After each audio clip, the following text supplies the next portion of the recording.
You ever think about how many jobs we have that are just completely fake? That is to say, how many jobs contribute absolutely nothing to the world that anybody would actually want? You ever think it's weird how the US government knows how much you're supposed to pay in taxes, but they don't tell you, and then you can be prosecuted if you pay the wrong amount?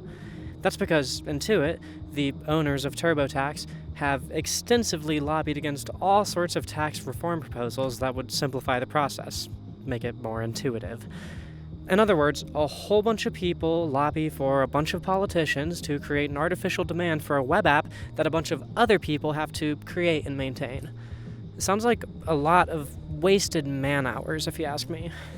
Or, hey, how about the lawyers at great big law firms whose entire strategy for most cases is to create mountains upon mountains of redundant paperwork for other lawyers to sort through? Yes, these people are employed, but do folks working positions like that really have a job in society? What about scam callers or landlords or people who pump and dump meme cryptocurrency or the guys who came up with personalized pricing or EA Origin or the folks that use AI to make horrible shorts about The Simpsons predicting Elon taking over the White House and Marge helping Trump to bring the US into a digital dark age? Our society pays these people to produce nothing, or at the very least, nothing that any reasonable person could possibly want produced.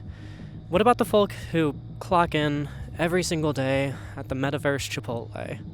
This is a video about the redundancy that comes with any individualistic society. It's about how the empty promise of an American dream is a horrible thing to organize a society around. It's about how material conditions should dictate political philosophy and not the other way around. It's about universal basic income and taxes and unemployment and the stock market. This is a video about what I learned when I smoked the digital spliff, and how the sweetness of its vapor only served to rot my teeth.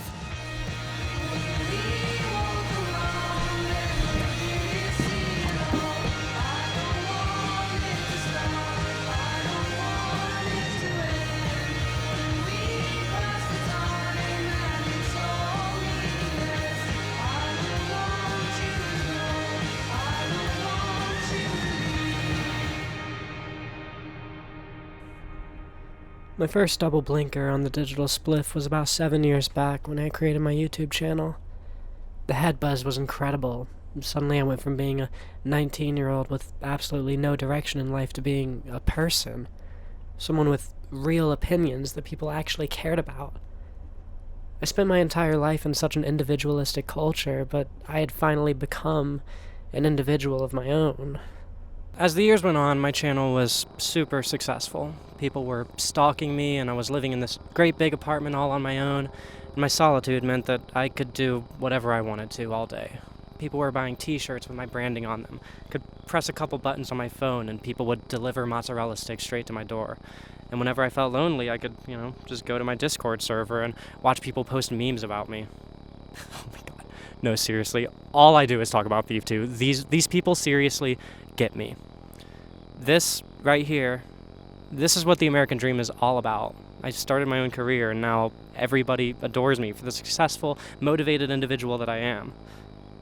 Oh, there's a fanfic about my wedding night with one of my staff members. Maybe I should have realized sooner that that career making video essays about games, though successful, wasn't making me happy at all. The empty rooms in my apartment were just a reminder that nobody else would ever see them. The YouTube comments from other gamers watching my stuff, calling me a genius or an idiot, the rapid growth of all my little YouTube numbers, the chain of boring grinder men I'd visit for unfulfilling nights with no emotional strings attached, the memories of friends who I had lost touch with because they were unable to keep up with my ever-worsening addiction to praise. The second I turned off my computer and went to bed, all of that noise, all that attention would give way to the catastrophic silence of success in an individualistic culture. I'm not saying that the videos I was making back then were worthless or anything. I actually think they were pretty good, but I sure was working at that metaverse Chipotle.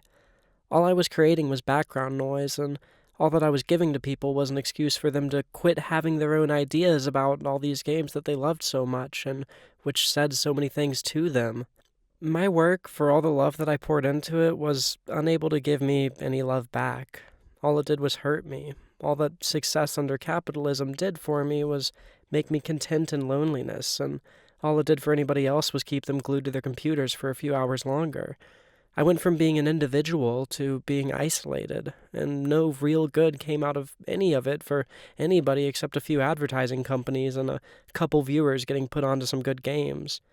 Nowadays, I struggle to make rent. There's hardly any audience for my weird personal videos, but these videos mean a lot to a few people, and they actually improve those people's lives by being cautionary tales or advice or even just solidarity for the folks who have been in similar situations to me. Money's tight, but this feels a lot better than turning all the art that I love and all the opinions that I have into products marketable to as many people as possible. Let me tell you why this is a job, but my old style of content was simply employment. See, back then, Patreon was just a little side thing. YouTube ad revenue was what it was all about. I just had to be worthy of being background noise for a couple 100,000 people, and I was succeeding. Nowadays, my ad revenue is so insubstantial that I spent 6 months making a video that I knew from moment one that I wouldn't be able to monetize. Patreon's my jam now. See, my audience is way smaller, but my real audience, the Patreon supporters and YouTube members, are all folk who think that my videos are important enough to support in the creation of. Every time I drop a video, I get DMs from people telling me that everything I worked for, all the heartache and anxiety that's attached to each video's production for me, was worth it. Because it helped them grow past the very things that I struggle to grow past in the videos. Nowadays, I don't work at a metaverse Chipotle. I'm not just a statistic for advertiser bots to scan and input an appropriate response towards. No, I'm creating stuff that has real value, if only for a couple hundred people.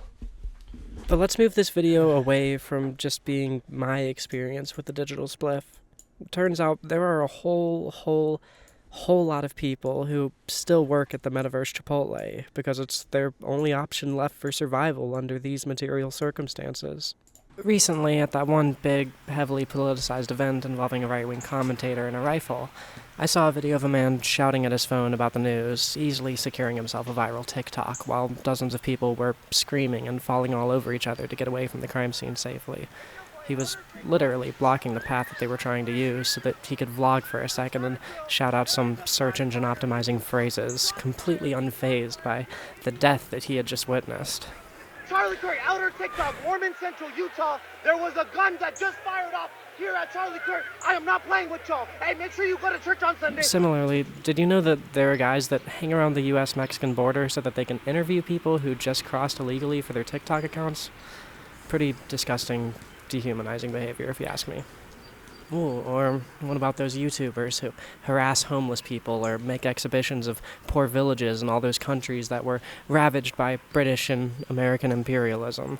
Stuff like this is really all that's left for the American dream for the common man. Every significant piece of the pie has already been purchased and sealed away in the vaults of generational wealth.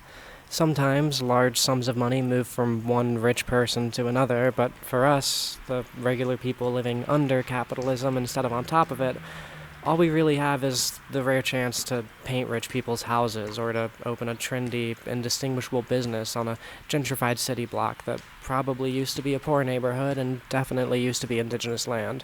Or making it big online and becoming a sellout, finally having access to the opportunity to turn struggling human beings into ad revenue.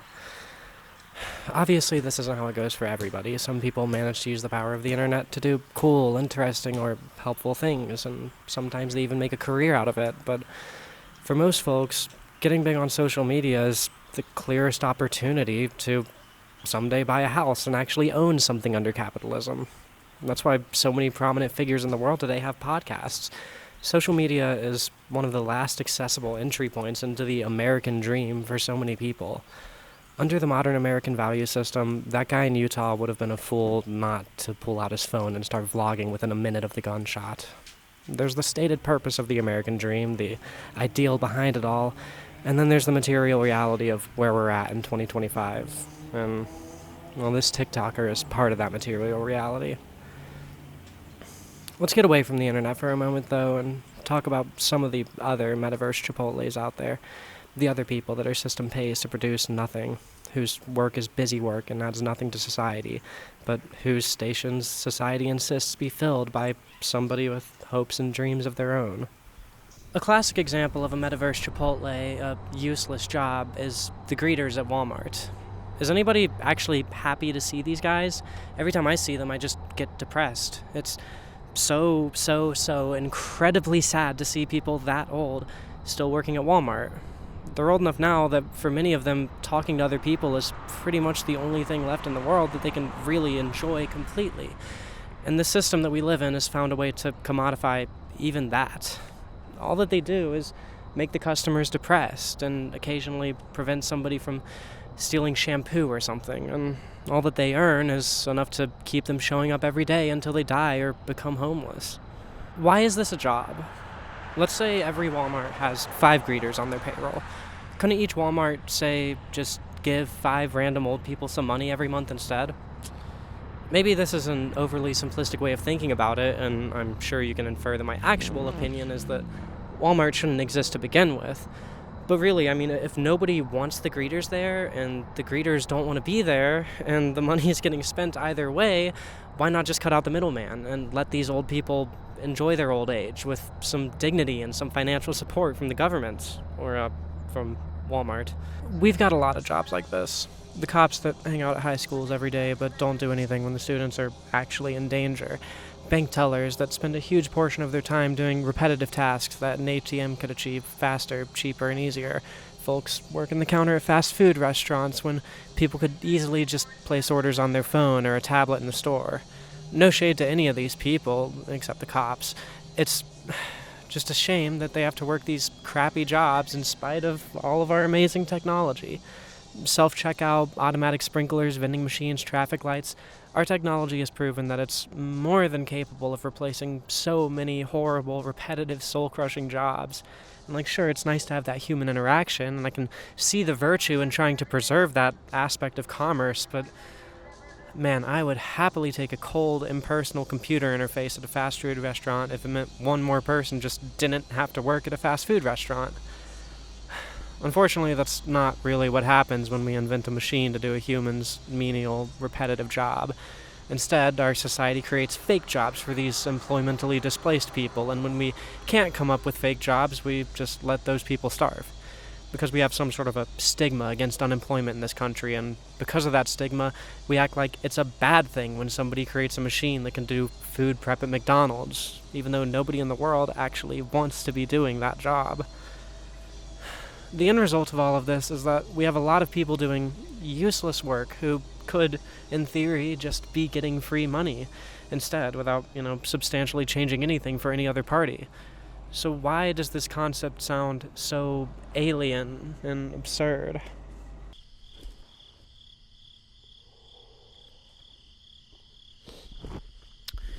Here in America, we've all been made to think that the second that somebody gets money without doing work, they'll just sit around the house smoking weed all day, soaking up everyone else's resources and contributing nothing. I've got some serious problems with that notion. Let's say that somebody who doesn't have a job but is able to afford housing and food wants to have a family. Is that not, in and of itself, a societal good? Maybe one of those elderly greeters at Walmart would love to write their memoirs if they could find the time. That sounds like a societal good to me.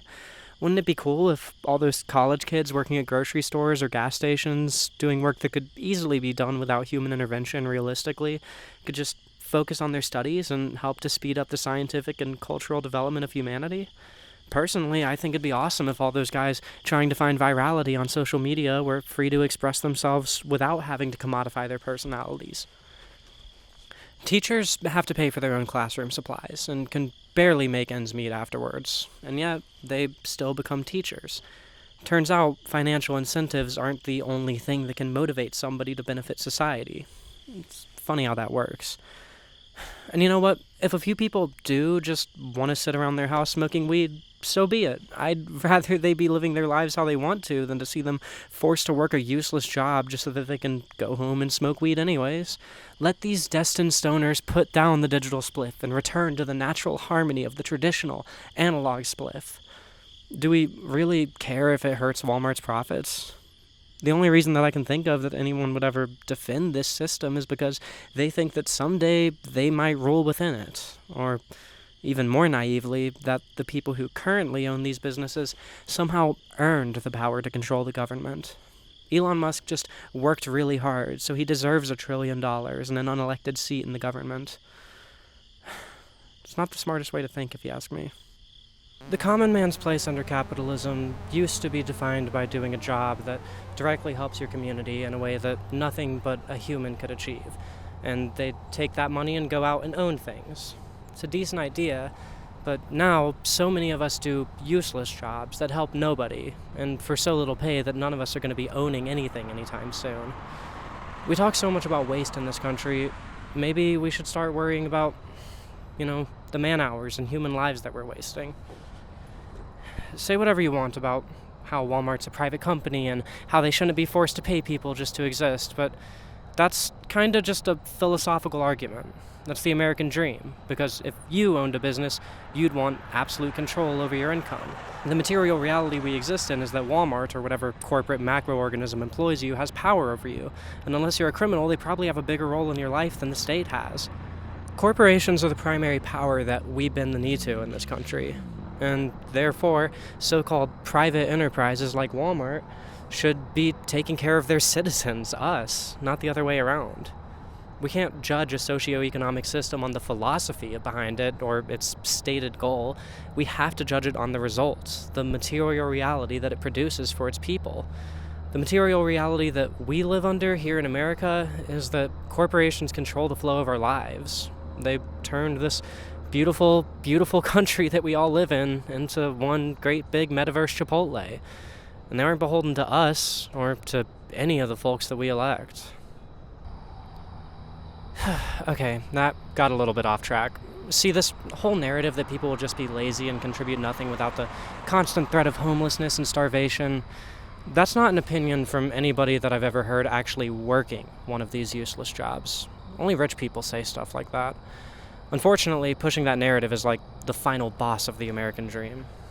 The American dream isn't to end tyranny or class violence or to liberate folks from poverty. No, it's just to escape those things personally. Americans chasing that dream don't want to destroy the metaverse Chipotle, they want to own it. You just gotta pull yourself up by your bootstraps, and anyone who can't manage it must not have wanted it enough. So the big, powerful voices beat this narrative into us. Walmart acts like it's doing us a civil service by hiring desperate elderly people to work a useless, demeaning job in their final years. Because according to the employers, employment is a virtue in and of itself. When we see a single mother working multiple jobs, we don't help them at all, and we don't attack the system that forced them into that position. We just applaud them for being decent employed folk.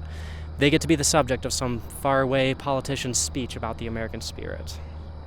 Let's take this a step further, though. I've already lost every viewer that I'm gonna lose with this video. So let's talk about jobs that don't contribute nothing to the world, but that probably shouldn't exist. See, some jobs do indeed help people, but they don't help a lot of people, only a handful of people that really don't need any more help. How about the guys who created Denuvo or EA Origin, or those marketers who came up with the new Coke gimmick to sell more original Coke, or lawyers that exclusively work for companies like Coke or EA, or the people who, like I said earlier, came up with personalized pricing where different people have to pay different prices for the same things based on what the data tracking network says about their spending habits.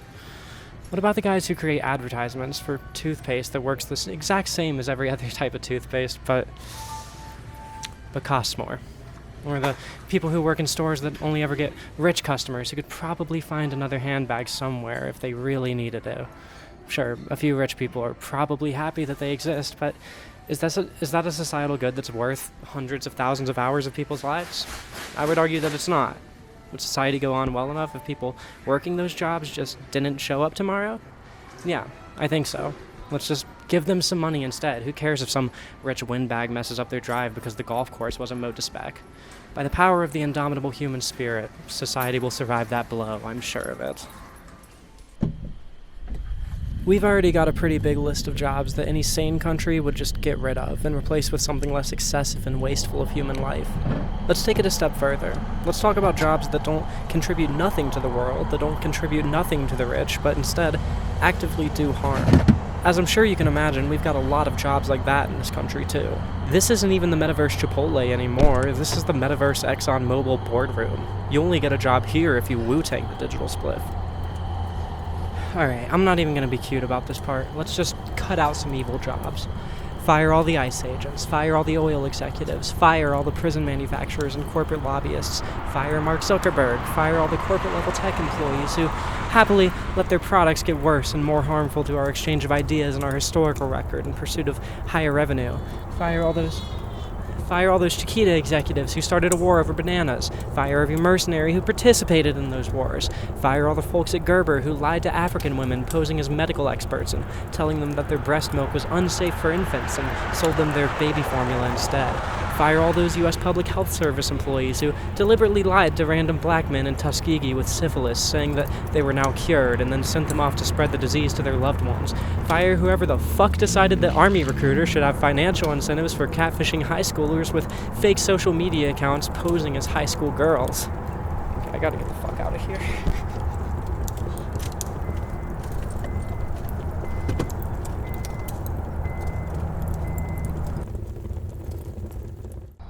Sorry, I got a little bit political there. Point is, when we start looking past the ideal that we were all sold on, the American dream, and start looking at the actual material conditions that we exist in, a whole lot of how our society is structured stops making sense. The closer that we look at these material conditions, the more sense it makes to gut so many of these useless jobs, force corporations to pay their fair share of taxes for the power that they wield, and instill a universal basic income, where everybody gets the money that they need to rent out one of those apartments, which have enough vacancies to house every homeless person in America more than 18 times over. If the landlords respond to this by trying to jack up the price of rent past what the UBI can cover, just don't let them. It's that simple. Just don't let them do that obviously evil thing. Although really, the closer we look at universal basic income and the folks that would benefit, the more that we have to acknowledge that this whole money thing has kind of failed completely. Money is nothing but an arbitrary standard that we use to justify facts like there being, I'm going to say this again, 18 times more vacant apartments than there are homeless people in the country. Money is nothing but a tool to keep people like you and me from having a place at the same table as our equally human, equally fallible, equally hungry, but disproportionately powerful brothers and sisters. Is it better to pay people to do nothing or to pay people to do harm? If we can afford the latter, surely we can afford the former. One last question, though, to end this off. Why, oh why, do so many of us sneak off into the high school bathroom, hit that digital spliff that is American exceptionalism, buy into the American dream, and end up wasting our lives at a metaverse Chipotle?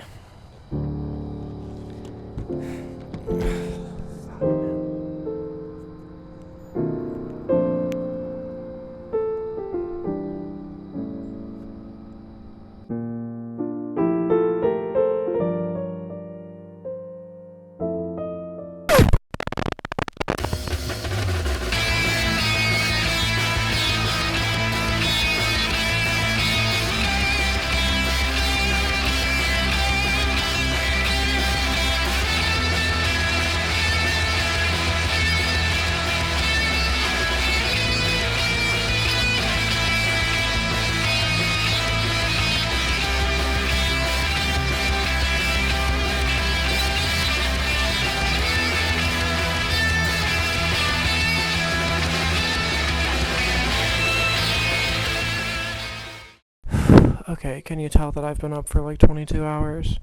I'm really happy with this video. I think that, talking about more political topics, I was kinda getting in my own head, feeling like maybe it'd be super difficult for me to really stand out in any sort of way, talking about more political stuff, because there's a lot of YouTubers doing that sort of thing, and I think that this video, as well as some stuff that I've written while I was working on this video, kinda took that fear out of my head a little bit. It's just, I can apply my own voice to anything, so long as I don't stray from, my creative process and my creative ambitions, irrespective of the topic.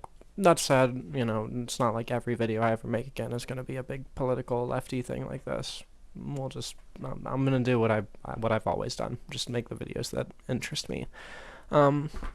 But as you probably know, the reason I'm here is to thank my patrons, especially those who are donating $10 or more monthly, for giving me the opportunity to experiment with my format more like this. Especially the patrons who are donating $10 or more monthly, such as Hazel Pup, Bo Yam, Kay, Lena Lovelace, Cortisol, Almost Dead Again, David Kaiser, Ada, Alex, All Hail Eris, Arda Aurelia, Asiobatoon, Atheist, Autumn Hawk, Ave Lunam, Bridget G, Callie Carmine, Cass Carton, Charlotte, Chloe R, Daniel McDonald, Dante Lucius? Darius Fazier, Demise, Despoina. I'm lots of new people with names I'm not used to yet. Edelsis, Emma Roberts, Arday, Eva Knight, Field Number 5, George Rosenbaum, Grease Beef, Guybrush, Gwen T, Hazel the Dog, the cooler one, Hidden Dip, Huntikar, I Eat Teeth, Emmy, Ion Lester, Ira Evitz, Isa, Jank Dinkins, Joby, Cat Kai, Kelly, Kodiak Bricks, Lake, Laura M, Liz the Strange, Luke Chambers, Maddie Tourmaline, I lost myself, Max Bean, Melody, Metamaniac, Mia Maple, Mintiest Miranda, Molly, Neo Lunatics, Neris, Neurofilter, Nicole, One-Eyed Riley, Paul Aurelia, wow, I'm having trouble this time. Thea Westfall, Rio, Rose like the flower, Scott Edwards, Sean Hamilton, Cecile, Shay Theus, Sophia Lovelace, Stormy, Summer Celine Garnet Midnight, Swatchbox, Sweet Meat, The Narcissist Cookbook, Tired Puppy Ashley, Violet Bloom, Yarrow 12, Zara, and Zodi Pupper. You know, when I pulled up my patron list that I used to make the credits this time, I got a little bit curious and I hit Control F. There are 5 people on my patron list with pup in their name in some variety, and 2 with puppy specifically, and like 3 or 4 with dog in the name, so I just thought that was interesting. But seriously, thank you all so much. I was pretty... you know what?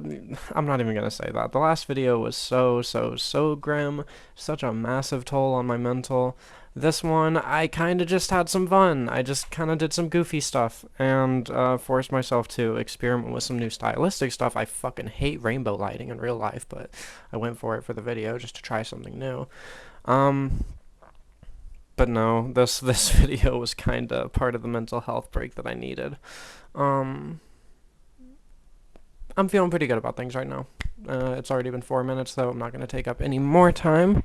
Y'all have a great day. Thank you so much for watching. Where's the stop button?